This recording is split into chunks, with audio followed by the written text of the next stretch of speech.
Bonjour et bienvenue sur Boulevard BD. Aujourd'hui, Absolument Normal, tome 2, tout seul, et Magic 7, tome 10, le commencement. En opération au Dajustan, pour faire tomber un dictateur dont Nathaniel est l'éminence grise, les Magic 7 se trouvent en bien fâcheuse posture. Leurs pouvoirs sont inefficaces face à une armée dont le seul but est de les exterminer. Léo, le spirit, ne voit qu'une solution. Aller demander conseil au Moyen-Âge au mage unique. Les Seven vont unir leurs dernières forces pour l'envoyer dans le passé. Reviendra-t-il avec la solution pour vaincre leurs ennemis? Dans Tout Seul, Cosmo et Tim, évadés des centres Nouvel Horizon, trouvent refuge dans une ferme isolée en plein cœur d'une forêt enneigée. Tim est à bout de force. Ils sont accueillis par Auger, une force de la nature dont Cosmo va rapidement découvrir la véritable personnalité. Il ne découvrira pas que ça. Une jeune fille, comme lui sans pouvoir apparemment, est enchaînée dans une grange.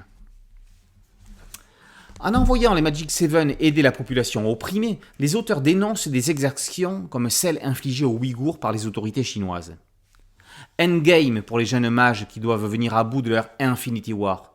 Tant du point de vue narratif qu'éditorial, Kit Toussaint a construit une toile posant les fondements d'une mythologie moderne de super-héros. Magic 7 est une série univers à la Marvel à elle toute seule.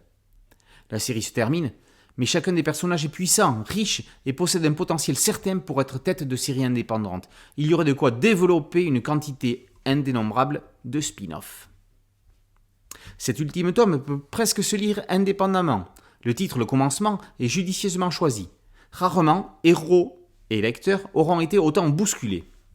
Au dessin, Kenny Ruiz est plus que magistral. Il est accompagné par Berroy, son ancien professeur de dessin, qui signe les pages moyenâgeuses.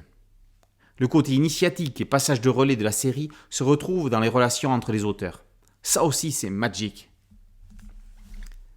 Ado au pouvoir surnaturel, c'est aussi ce que l'on trouve dans Absolument Normal. La différence avec Magic 7, c'est que là, les personnages subissent leurs pouvoirs plus qu'ils ne les utilisent. Cosmo, qui lui n'en a pas, se trouve en marge.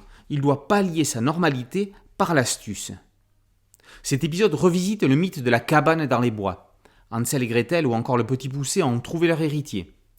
En affrontant un ogre, Cosmo se trouve dans leur position. Avec ses camarades, les auteurs dénoncent les fake news et les dangers des écrans qui peuvent faire détourner la signification des images. Magic 7 et Absolument Normal sont deux séries sur la différence. Comme un passage de relais, l'une cède la place à l'autre, comme pour mieux la laisser se développer. Magic 7, tome 10, le commencement, par Berroy, Kenny Ruiz et Kit Toussaint. Et Absolument Normal, tome 2, tout seul, par Kit Toussaint, Martucciello et Pizzetti, sont parus aux éditions Dupuis. Boulevard BD, c'est un podcast audio et une chaîne YouTube. Merci de liker, de partager et de vous abonner. A très bientôt sur Boulevard BD. Ciao.